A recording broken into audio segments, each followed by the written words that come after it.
नमस्कार दोस्तों, एक बार फिर से स्वागत है आपका द कैरियर अकेडमी मुरैना में। आइए हम आज के करंट अफेयर के प्रश्नों को देखते हैं। शुरू करते हैं। जो सबसे पहले जो कल के मोस्ट प्रश्न थे उन्हें देखते हैं। तो पहला प्रश्न देखते हैं, हाल ही में भारत ने मानव रहित विमान के लिए किस देश के साथ समझौता किया है? तो भारत ने यह अमेरिका के साथ समझौता किया है।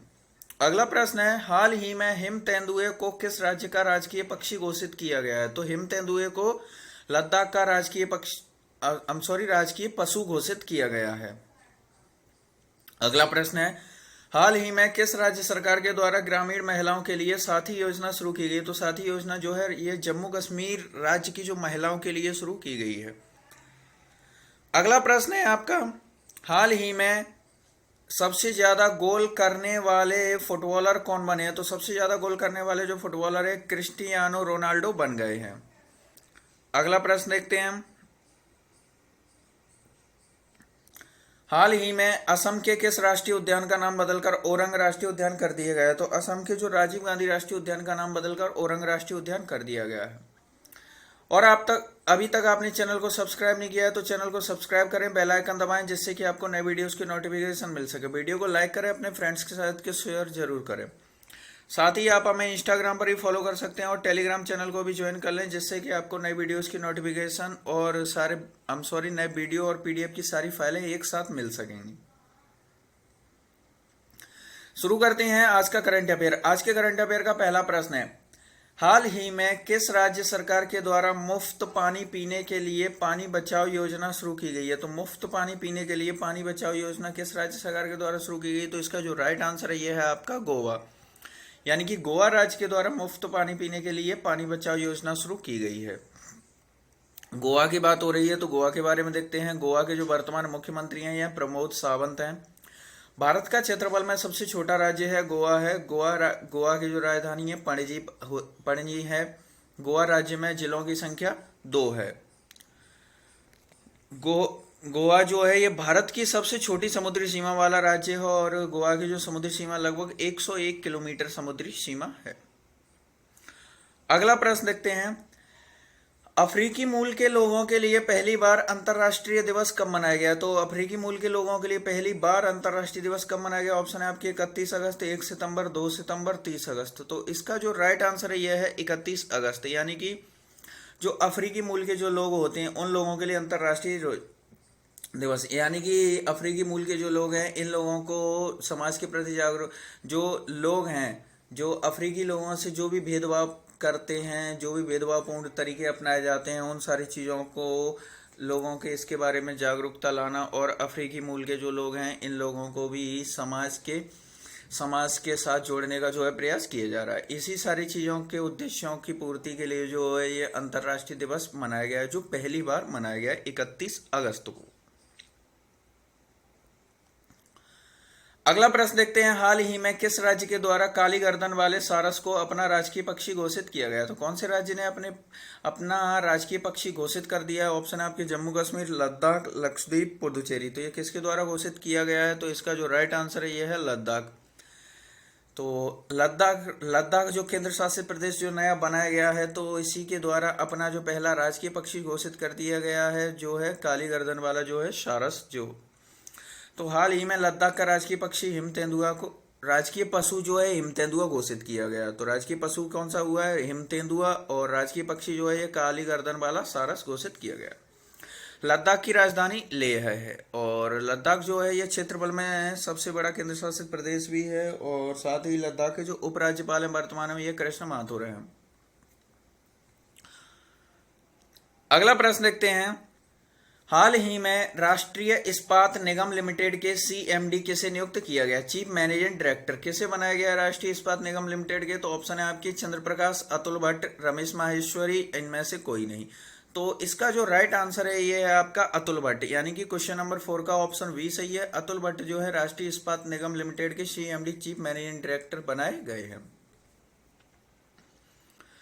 अगला प्रश्न देखते हैं, बैक टू रूट्स नामक पुस्तक किसके द्वारा लिखी गई? तो बैक टू रूट्स नामक पुस्तक किसके द्वारा लिखी गई? ऑप्शन है आपकी अनुपम खेर, परेश रावल, तमन्ना भाटिया, रोहित शेट्टी। तो ये किसके द्वारा लिखी गई है? तो इसका जो राइट आंसर है ये है तमन्ना भाटिया, यानी कि जो तमन्ना भाटिया जो एक कलाकार हैं, महिला कलाकार हैं इनके द्वारा जो बैक टू रूट्स नामक पुस्तक लिखी गई। अनुपम खेर, परेश रावल और तमन्ना भाटिया ये सब एक फिल्मों के कलाकार हैं और रोहित शेट्टी एक ये जो डायरेक्टर हैं। अगला प्रश्न देखते हैं, हाल ही में इंदिरा गांधी परमाणु अनुसंधान केंद्र के नए निदेशक किसे बनाया गया है? तो इंदिरा गांधी परमाणु अनुसंधान केंद्र के नए निदेशक कौन बने हैं? ऑप्शन है आपके जी सतीश रेड्डी, बी वेंकट रमन, राजेश मीणा, इनमें से कोई नहीं। तो इसका जो आपका राइट आंसर है ये है वी वेंकट रमन, यानी कि क्वेश्चन नंबर 6 का ऑप्शन वी सही है। वी वेंकट रमन जो है इंदिरा गांधी परमाणु अनुसंधान केंद्र के नए निदेशक बनाए गए। अब आखिर ये कहाँ स्थित है इसके बारे में देखते हैं। इंदिरा गांधी परमाणु अनुसंधान केंद्र तमिलनाडु के कल्पक्कम में स्थित है। इसकी स्थापना 30 अप्रैल 1971 को हुई थी। इसके जो वर्तमान निदेशक बन गए हैं ये वी वेंकट रमन बन गए हैं। अगला प्रश्न देखते हैं, एस्टोनिया के नए राष्ट्रपति कौन बने हैं? तो एस्टोनिया के जो नए राष्ट्रपति बनाए गए हैं कौन बने? ऑप्शन है आपके अलार करेस, Shinzo Abe, Angela Merkel, Cyril Ramaphosa. तो ये इसका जो राइट आंसर है आपका ये है अलार करेस, यानी कि क्वेश्चन नंबर 7 का ऑप्शन ये सही है। अलार करेस जो है एस्टोनिया के नए राष्ट्रपति बन गए हैं। और साथ ही इसका ऑप्शन नंबर सी दिख रहा है आपको एंजेला मर्केल। जो एंजेला मर्केल है ये विश्व की जो सबसे प्रभावित शक्तिशाली लोगों में से एक टॉप पर रही हैं। एंजेला मर्केल जो है ये जर्मनी की प्रधानमंत्री हैं और जर्मनी में प्रधानमंत्री के पद को चांसलर कहा जाता है। तो एंजेला मर्केल जर्मनी की चांसलर हैं। सिरिल रामाफोसा जो हैं ये साउथ अफ्रीका के राष्ट्रपति हैं। और जो शिंजो अबे थे ये जापान के प्रधानमंत्री थे जिन्होंने अपने पद से इस्तीफा दे दिया था। एस्टोनिया की बात हो रही है तो एस्टोनिया की जो राजधानी है ये ताल्लिन है। एस्टोनिया की मुद्रा यूरो है। एस्टोनिया एक यूरोपीय कंट्री है, यानी ये यूरोप महाद्वीप के अंतर्गत आता है। अगला प्रश्न देखते हैं, हाल ही में राष्ट्रीय आपदा प्रबंधन प्राधिकरण ने किस आईआईटी के साथ मिलकर एक ऐप विकसित किया है जो आपदाओं का पूर्वानुमान लगाएगा? तो राष्ट्रीय आपदा प्राधिकरण ने किस आईआईटी के साथ मिलकर ऐप विकसित किया है? ऑप्शन है आपके IIT Delhi, IIT Chennai, IIT Kharagpur, IIT Roorkee. तो ये किसके द्वारा विकसित किया गया है? तो इसका जो राइट आंसर ये है आईआईटी रुड़की, यानी कि क्वेश्चन नंबर 8 का जो ऑप्शन डी सही है। आईआईटी रुड़की के द्वारा राष्ट्रीय आपदा प्रबंधन प्राधिकरण ने जो ऐप विकसित किया है। तो इस ऐप का क्या उद्देश्य रहेगा? ये जो ऐप होगा इस ऐप से के जरिए हम लोग क्या करेंगे, जैसे कि जो भी आपदाएं आती हैं, जैसे कि जो आपदाओं में सारी चीजें शामिल हो जाती हैं, जैसे आंधी तूफान और जो बाढ़, भूकंप, ज्वालामुखी, ये सारी चीजें जो होती हैं ये प्राकृतिक आपदाएं होती हैं। तो राष्ट्रीय आपदा प्रबंधन जो प्राधिकरण है इसने एक आईआईटी जो रुड़की के साथ मिलकर एक ऐसा ऐप विकसित किया है, जैसे कि इस ऐप के माध्यम से यदि मतलब जैसे कि बारिश की संभावनाएं कितनी हैं, जैसे भारी बारिश है तो यदि उसे भारी बारिश होती है तो उससे भी बाढ़ आती है, तो ये भी एक आपदा है। भूकंप आने की जो है, भूकंप आने से पहले इसके संभावित कारणों का पता लगा के हमें अलर्ट करना कि जैसे भूकंप आने की संभावना है।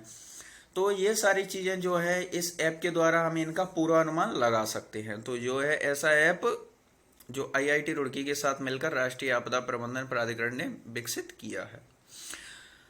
अगला प्रश्न देखते हैं, हाल ही में किस देश के प्रधानमंत्री ने इस्तीफा देने की घोषणा कर दी है? तो किस देश के प्रधानमंत्री ने इस्तीफा देने की घोषणा कर दी है? ऑप्शन है आपके अफगानिस्तान, जापान, इजराइल और रूस। तो ये किसके द्वारा किया गया है? तो इसका जो राइट आंसर है आपका जापान, यानी क्वेश्चन नंबर 9 का जो है ऑप्शन वी सही है।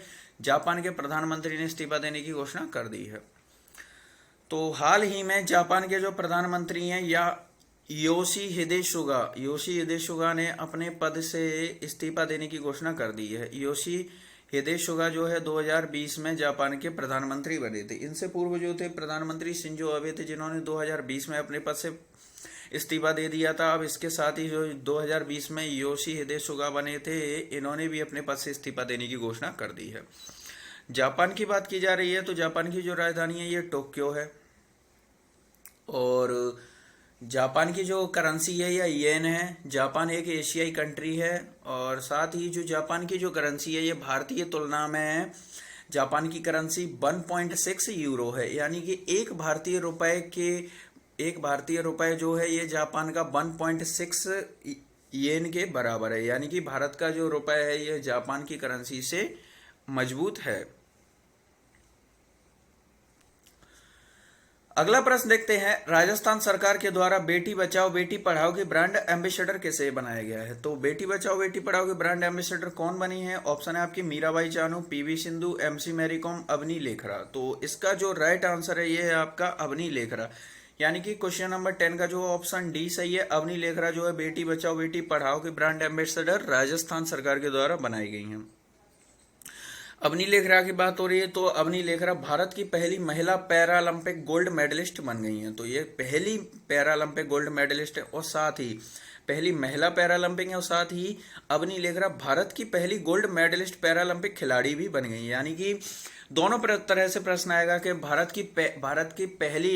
भारत का पहला स्वर्ण पदक जीतने वाला जो पैरालंपिक खिलाड़ी कौन है? तो ये भी अवनी लेखरा है। और महिलाओं की बात की जाए पहली महिला खिलाड़ी कौन है, तब भी अवनी लेखरा का ही नाम आएगा, यानी कि दोनों प्रकार से इन्हीं का नाम आएगा। तो ये हमारे लिए इंपोर्टेंट फैक्ट बनता है। और इन्होंने जो गोल्ड मेडल जीता, ये 10 मीटर एयर राइफल में इनके द्वारा गोल्ड मेडल जीता गया था, जो राजस्थान सरकार के द्वारा इन्हें अब ब्रांड एम्बेसडर नियुक्त किया गया है। राजस्थान की बात हो रही है तो राजस्थान के जो मुख्यमंत्री हैं वर्तमान में कांग्रेस पार्टी से अशोक गहलोत हैं। राजस्थान की जो राजधानी है ये जयपुर है और राजस्थान जो है क्षेत्रफल में भारत का सबसे बड़ा राज्य है। तो इतनी चीजें आप राजस्थान से रिलेट रख सकते हो। और आपका जो कल का प्रश्न था, हाल ही में चंदन मिश्रा का निधन हो गया है, वह कौन थे? तो चंदन मिश्रा का निधन हो गया है, वे कौन थे? तो चंदन मिश्रा एक लेखक थे जिनका हाल ही में निधन हो गया है। अब आपका आज का प्रश्न है, हाल ही में भारत की वित्त मंत्री निर्मला सीतारमण के द्वारा किस राज्य में 132 किलोवाट के सब स्टेशन का उद्घाटन किया गया है? तो किस राज्य में 132 किलोवाट के सब स्टेशन का उद्घाटन किया गया है? ऑप्शन है आपके मिजोरम, त्रिपुरा, नागालैंड, अरुणाचल प्रदेश। तो आपका जो भी राइट आंसर हो उसे आप कमेंट बॉक्स में लिखिए और साथ ही आपको क्वेश्चन के बारे में जितनी जानकारी हो उतना डिटेल के साथ लिखा कीजिए, क्योंकि जिन चीज़ों को हम लिख देते हैं उन चीज़ों को हम एक लंबे समय तक याद रख सकते हैं। और साथ ही आपको वीडियो को भी लाइक करें और अपने फ्रेंड्स के साथ को शेयर करें, और अभी तक चैनल सब्सक्राइब नहीं किया तो चैनल को सब्सक्राइब जरूर करें।